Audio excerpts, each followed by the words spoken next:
नमस्कार दोस्तों, एक बार फिर से आप सबका स्वागत है हमारे YouTube चैनल। इस वीडियो में हम बात करने वाले हैं मिनी जेड प्लांट की। वीडियो में आगे बढ़ने से पहले मैं आपसे रिक्वेस्ट करना चाहूँगा, अगर आपने चैनल को सब्सक्राइब नहीं किया है तो प्लीज़ इस चैनल को सब्सक्राइब कर लीजिए और बेल के आइकन को भी ज़रूर दबाएँ, ताकि जब भी मैं कोई नई वीडियो डालूँ आपको सबसे पहले पता चले। तो दोस्तों, ये जो पेड़ हमारे सामने रखा हुआ है ये है मिनी जेड।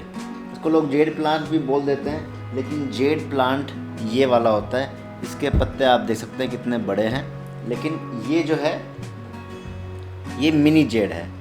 एलिफेंट बुश भी बोलते हैं इसको। वैसे तो ये south Africa, native plant south Africa का है, और इसकी जो हाइट है ये फैलता भी है, खड़ा भी होता है, 20 फीट तक चली जाती है।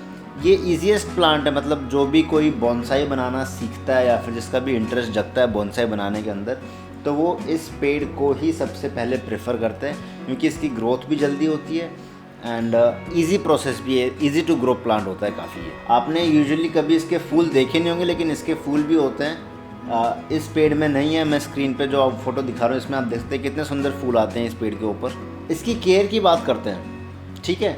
तो सबसे पहले हम बात करेंगे सनलाइट के बारे में। इन्हें सनलाइट बिल्कुल पसंद है। ये अपना जो भी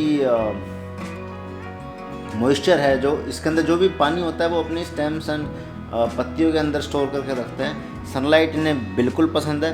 5 से 6 घंटे की धूप मिल जाए इनको, अच्छे से फ्लोरिश करेंगे, फूले फलेंगे ये। ज़्यादा धूप जब हो जाती है ना, तो इसके जो पत्ते होते हैं वो हल्के हल्के ब्राउन कलर के होने लग जाते हैं। वैसे तो यूजुअली ये आउटडोर प्लांट है, लेकिन आप घर के अंदर भी रख सकते हैं। पहले मैंने ना इसको इस वाले पर्टिकुलर रैक पे रखा हुआ था जहाँ पे मटका दिख रहा है ना आपको, एंड इसके सारे पत्ते झड़ने लग गए थे, क्योंकि मैंने इसको अचानक से बाहर से उठा के इंडोर एनवायरनमेंट में रख दिया था। इंडोर एनवायरनमेंट में रखते इसके सारे पत्ते झड़ने लग गए, तो मैंने इसको दोबारा धीरे धीरे करके बाहर रखा।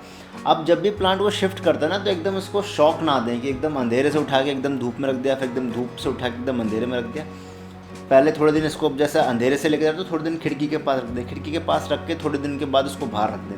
तो मैंने अचानक से अंदर बाहर किया था तो इसके पत्ते झड़ने लग गए थे, लेकिन अभी इसकी ग्रोथ आप देख सकते हैं कितनी ज़्यादा ग्रोथ हो चुकी, कितना बड़ा हो गया ये पेड़। इसकी कटिंग्स भी लगा रखी है मैंने, देखिए, एंड ये भी अच्छी खासी लग गई हैं। ये मैंने सैंड के अंदर ही लगाई थी।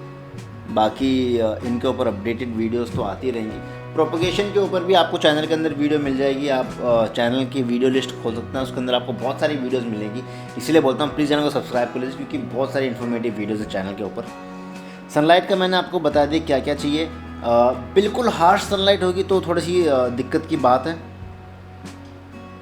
लेकिन अगर 5-6 घंटे की धूप मिल रही है और ठीक ठाक टेम्परेचर है तो ये पेड़ बहुत ही अच्छा करेगा धूप के अंदर। बात करें अगर हम पानी की, तो जितने भी बाकी सक्यूलेंट्स हैं उसी की तरह ये भी ड्रॉट टॉलरेंट है। इनको सूखी कंडीशंस पसंद है। ज़्यादा पानी डालने से ना ये मर भी सकता है। मिट्टी के गमले में अगर आप इसे रखते हैं तो मॉइस्चर ना, अब जैसे मैंने मिट्टी के गमले में बाहर रखा हुआ है, और आप यकीन नहीं मानेंगे अभी टेम्परेचर एनसीआर में है अराउंड 44-45 के आसपास।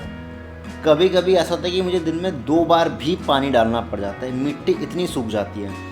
तो ये जो मिट्टी के गमले होते हैं ना, ये मॉइस्चर बिल्कुल रिटेन नहीं करते हैं, मिट्टी बहुत जल्दी सुखा देते हैं, which is one good thing also, bad thing also. अभी जो आपका पानी डालने का रूटीन है, अगेन वो लोकेशन टू लोकेशन, जो रूटीन जयपुर में है वही सेम बेंगलोर में नहीं किया जा सकता, वही सेम लाहौर में नहीं किया जा सकता, वही सेम ढाका में नहीं, नेपाल में नहीं। ये चीज़ें वेरी करती रहेंगी location to location. Type of मिट्टी, ह्यूमिडिटी कितनी है, मॉइस्चर कितना है हवा के अंदर, उन सब चीज़ों पे डिपेंड करते रहेंगे। आप चेक करते रहेंगे। आप जब भी इसके अंदर, जैसे अभी देखो इसकी मिट्टी मैंने सुबह ही पानी डाला था, देखिए किस तरीके से सूख गई है इसकी मिट्टी, गर्मी इतनी हो रही है।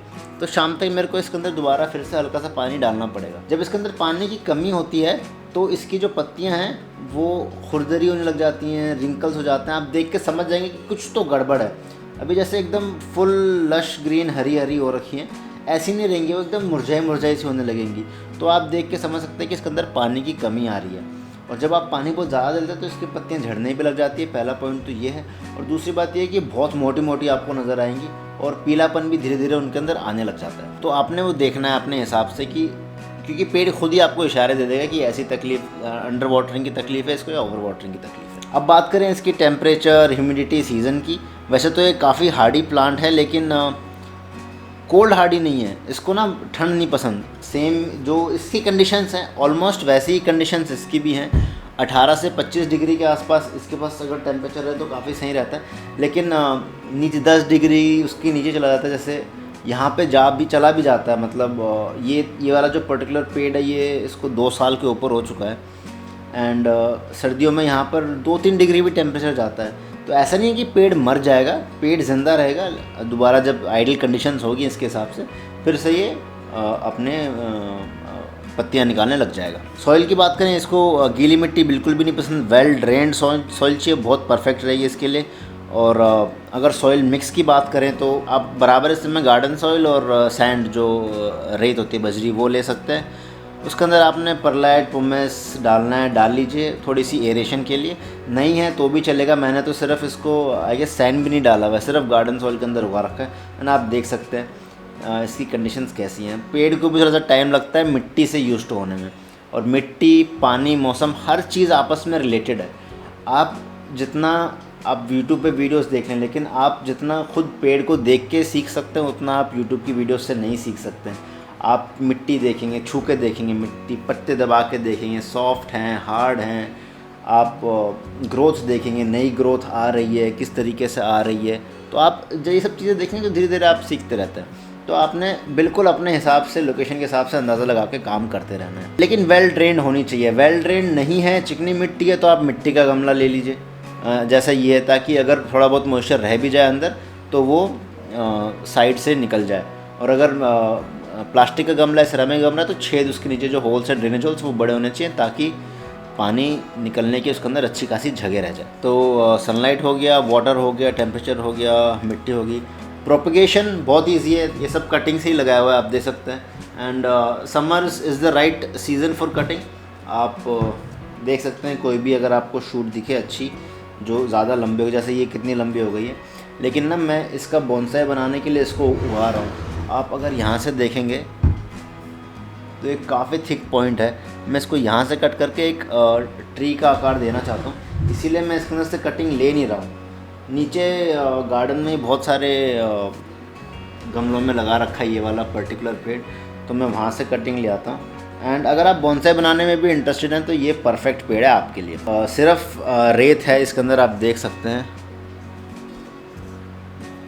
सिर्फ रेत है और कुछ भी नहीं। हल्का सा कंपोस्ट होगा और रेत है, रेत के अंदर मैंने डाला था, अच्छी खासी ग्रोथ इनकी भी होने लगी है अभी। एक चीज़ का बस आपने ध्यान रखना है कटिंग के टाइम, जब आप जो भी कटिंग लेते हैं ना, उसको आपने थोड़ा ऐसा है कि 2-3 दिन के लिए सूखने के लिए रखते हैं। अगर आप जितने भी सक्यूलेंट पेड़ होते हैं, जितने भी सक्यूलेंट प्लांट्स होते हैं, उनको अगर आप सूखने के लिए रखें तो आपके जो रिज़ल्ट्स हैं वो ज़्यादा आपके फेवर में होंगे, मतलब सक्सेसफुल होंगे। तो ये थी कुछ बातें elephant Bush mini jade plant के बारे में। अगर आपको मेरी मेहनत अच्छी लगी, जो मैं इन्फॉर्मेशन मैंने आपको दी, तो प्लीज़ इस वीडियो को एक थम्स अप दे दीजिए। कमेंट करके बताएं आपको कैसी लगी वीडियो, आपको कुछ सीखने को मिला, और कौन कौन से पेड़ हैं जिनके बारे में आप जानना चाहते हैं, आपके जेड प्लांट के साथ क्या प्रॉब्लम्स आ रही है। जो कुछ भी आपके मन में आप कमेंट सेक्शन में डाल दीजिए। कोशिश करता हूँ मैं ज़्यादा से ज़्यादा कमेंट्स का रिप्लाई करने के लिए। And this was the video. पहली बार आया तो प्लीज़ चैनल को सब्सक्राइब करें एंड लाइक शेयर सब्सक्राइब। मिलते हैं अगली वीडियो में, तब तक के लिए बाय बाय।